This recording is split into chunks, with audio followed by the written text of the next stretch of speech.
नमस्कार। आज हम एक बहुत ही उलझे हुए और संवेदनशील मुद्दे पे बात करने वाले हैं, बलूचिस्तान। जी।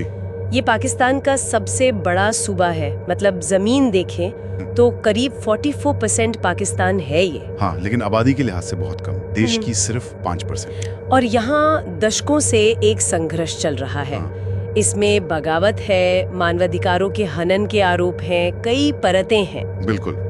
और आज हम बलूचिस्तान विद्रोह और संघर्ष की गाथा के कुछ हिस्सों को देखेंगे और कोशिश करेंगे कि इन स्रोतों की मदद से एक साफ तस्वीर पेश कर सकें। तो क्या-क्या देखेंगे हम? मतलब फोकस कहाँ रहेगा?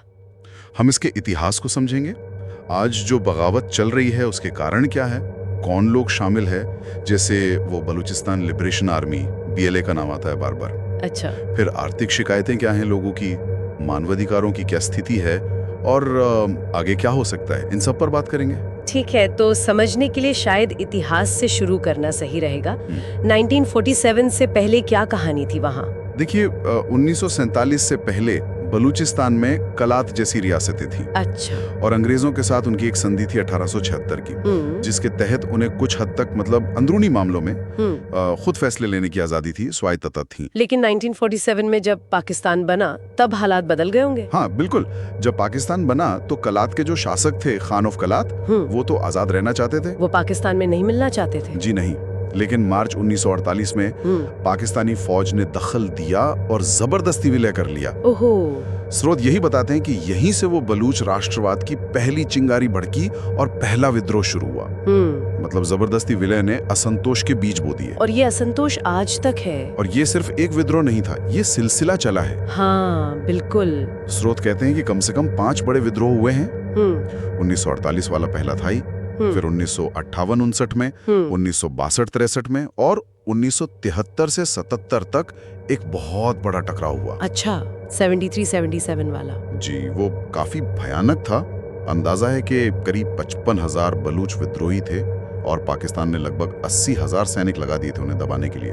बाप रे। उस वक्त पाकिस्तान ने इराक पर भी आरोप लगाया था कि वो विद्रोहियों की मदद कर रहा है और इसे बहुत बेरहमी से कुचला गया।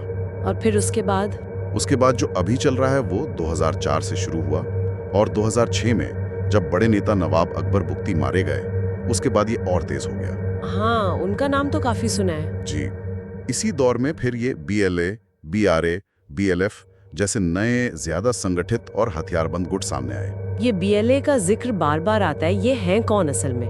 क्या चाहते हैं? BLA मतलब बलूचिस्तान लिबरेशन आर्मी। ये एक बड़ा अलगाववादी गुट है, हथियारबंद। इनका मकसद है एक आजाद संप्रभु बलूचिस्तान। तो ये पूरी तरह आजादी चाहते हैं पाकिस्तान से? जी हाँ, और दिलचस्प बात यह है कि स्रोत बताते हैं कि इनकी जो विचारधारा है वो सेक्युलर बलूच राष्ट्रवाद पर आधारित है और ये पाकिस्तान और चीन दोनों के खिलाफ है। अच्छा, चीन के भी? हाँ, इनकी रणनीति में गुरिल्ला लड़ाई है, बारूदी सुरंगें बिछाना, IED धमाके करना और खास लोगों को निशाना बनाना, ये सब शामिल है। अरे इन्होंने हाल में कुछ बड़े हमले भी किए हैं, स्रोत बताते हैं। हाँ बिल्कुल, जैसे 2018 में कराची में चीनी दूतावास पर हमला हुआ था। हाँ वो याद है। फिर 2019 में ग्वादर में पर्ल कॉन्टिनेंटल होटल पर, 2020 में पाकिस्तान स्टॉक एक्सचेंज पर और 2021 से 24 के बीच तो लगातार सुरक्षा बलों और CPEC से जुड़े लोगों पर हमले हुए। तो ये जो पूरी बगावत है, इसके पीछे क्या सिर्फ राजनीतिक कारण है, मतलब आजादी की मांग,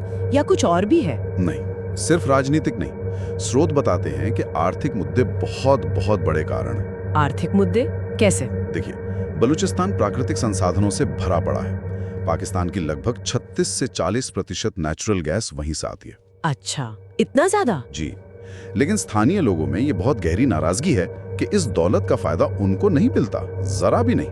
मतलब संसाधन उनके और फायदा कोई और ले जा रहा है। बिल्कुल। वो रेको डिक खदानों का भी जिक्र आता है। बिल्कुल, रेको डिक में दुनिया के सबसे बड़े तांबे और सोने के भंडारों में से एक है, लेकिन उसका मुनाफा भी या तो इस्लामाबाद जाता है फेडरल गवर्नमेंट को या फिर विदेशी कंपनियों को।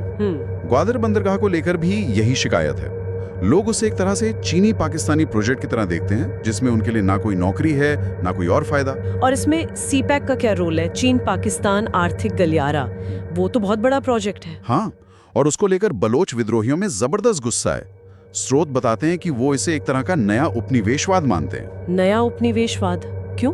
उनका आरोप है कि उनकी मर्जी के बिना, उनसे पूछे बिना उनकी जमीन और उनके संसाधन चीन को दिए जा रहे हैं। अच्छा। और यही वजह है कि BLA जैसे गुटों ने चीनी नागरिकों और CPEC प्रोजेक्ट्स को खास तौर पर निशाना बनाया है। ये तो आर्थिक पहलू हो गया, लेकिन मानवाधिकारों के उल्लंघन की भी बहुत बातें होती हैं। वो कितना गंभीर है? हाँ, और ये पहलू बहुत ही ज्यादा गंभीर है। स्रोत सीधे सीधे पाकिस्तानी सेना और खुफिया एजेंसियों, खासकर ISI और MI पर हजारों बलूच एक्टिविस्ट, छात्र, पत्रकार, इनको जबरन गायब करने का आरोप लगाते हैं। जबरन गायब करना मतलब एनफोर्स्ड डिसअपीयरेंसेस। बिना किसी कानूनी कार्रवाई के लोगों को उठा लिया जाता है और फिर उनका कोई पता नहीं चलता, सालों साल। ये तो बहुत खौफनाक है। और वो किल एंड डंप का भी जिक्र था। जी, स्रोत एक और भयानक चीज का जिक्र करते हैं, किल एंड डंप पॉलिसी, यानी गायब किए गए लोगों की बाद में लाशें मिलती हैं बुरी हालत में, अक्सर उन पर टॉर्चर के निशान होते हैं। हे भगवान। इसके अलावा मीडिया पर पाबंदी, सेंसरशिप, इलाके में खबरों को दबाना, ये सब भी आम है। Amnesty International, human rights watch, इन सब ने चिंता जताई है, लेकिन दुनिया का ध्यान उतना नहीं गया है इस तरफ। क्या इसमें कोई बाहरी हाथ होने की भी बात है? पाकिस्तान तो अक्सर आरोप लगाता है। हाँ, पाकिस्तान का स्टैंड तो यही रहा है हमेशा से। वो भारत की खुफिया एजेंसी रॉ पर इल्जाम लगाता है कि वो बलोच विद्रोहियों को पैसा देती है, ट्रेनिंग देती है। अच्छा। पहले जब अफगानिस्तान में तालिबान नहीं था, तब अफगानिस्तान पर भी पनाह देने के आरोप लगते थे, और कभी कभी पश्चिमी देशों और इजराइल पर भी आरोप लगते हैं कि वो पाकिस्तान को कमजोर करने के लिए ऐसा कर रहे हैं। लेकिन क्या इन आरोपों में दम है? स्रोत क्या कहते हैं? सबूत है कोई? देखिए, स्रोत यही कहते हैं कि भारी मदद के पुख्ता सबूत मिलना बहुत मुश्किल है, या शायद ये सब बहुत खुफिया तरीके से होता है। हाँ, ये जरूर है कि कुछ बलूच नेता हैं जो देश से बाहर रहते हैं, जैसे यूके में, स्विट्जरलैंड में, और वो अंतर्राष्ट्रीय स्तर पर बलूचिस्तान के मुद्दे और उठाते रहते हैं, लॉबिंग करते हैं। तो आज की तारीख में, मान लीजिए 2025 में, जमीनी हकीकत क्या दिखती है? क्या चल रहा है वहाँ? देखिए, हकीकत यह है कि बलोच राष्ट्रवादी आंदोलन जो है वो कई गुटों में बटा हुआ है। कमजोर हुआ है पहले से, लेकिन खत्म नहीं हुआ। अच्छा। खासकर देहाती इलाकों में उनकी मौजूदगी अभी भी है। शहरों में जो हमले होते हैं वो ज्यादातर सांकेतिक लगते हैं, अपनी मौजूदगी जताने के लिए। और चीन का क्या रुख है? चीन जाहिर है अपने हितों को लेकर बहुत चिंतित है। ग्वादर बंदरगाह, CPEC रूट, इनकी सुरक्षा उसके लिए बहुत अहम है, तो वो पाकिस्तान पर दबाव डाल रहा है और वहाँ सुरक्षा इंतजाम लगातार कड़े किए जा रहे हैं। और आम बलूच लोग, खासकर नौजवान, उनमें बेचैनी है। वो शांतिपूर्ण तरीकों से भी अपना विरोध जता रहे हैं और कभी-कभी हिंसक रास्तों पर भी जाते दिखते हैं। ये सिलसिला रुका नहीं है। तो मतलब कुल मिला के देखें तो ये एक बहुत पुरानी, बहुत गहरी लड़ाई है। जड़ें इतिहास में है, संसाधनों के बंटवारे के झगड़े में है, मानवाधिकारों के हनन में है, अंदरूनी मसले भी हैं, बाहरी ताकतें भी शायद शामिल हों। बिल्कुल सही कहा। और स्रोत ये भी इशारा करते हैं कि मौजूदा हालात में, जहां एक तरफ पाकिस्तान की सेना की पकड़ बहुत मजबूत है, दूसरी तरफ बलोच गुट खुद आपस में बटे हुए हैं और अंतर्राष्ट्रीय स्तर पर भी उन्हें कोई खास पहचान या समर्थन नहीं मिला है। हाँ। तो ऐसे में पूरी तरह से आज़ादी मिलना, एक अलग देश बन जाना, वो फिलहाल तो बहुत मुश्किल लगता है। तो फिर यहाँ एक बड़ा सवाल खड़ा होता है। स्रोत इसका जवाब नहीं देते, पर सोचने पे मजबूर करते हैं। अगर पूर्ण स्वतंत्रता अभी यथार्थवादी नहीं लगती, जैसा कि स्रोत इशारा कर रहे हैं, तो फिर बलोचों का ये जो गहरा असंतोष है, उनकी स्वायत्तता की मांग है, संसाधनों पर उनके हक का सवाल है, मानवाधिकारों का सम्मान है, इन सब को एड्रेस करने के लिए सैन्य कार्रवाई के अलावा और क्या रास्ते हो सकते हैं? क्या कोई शांतिपूर्ण हल मुमकिन है इस लगातार सुलगते संघर्ष का? ये एक विचार करने वाला प्रश्न है।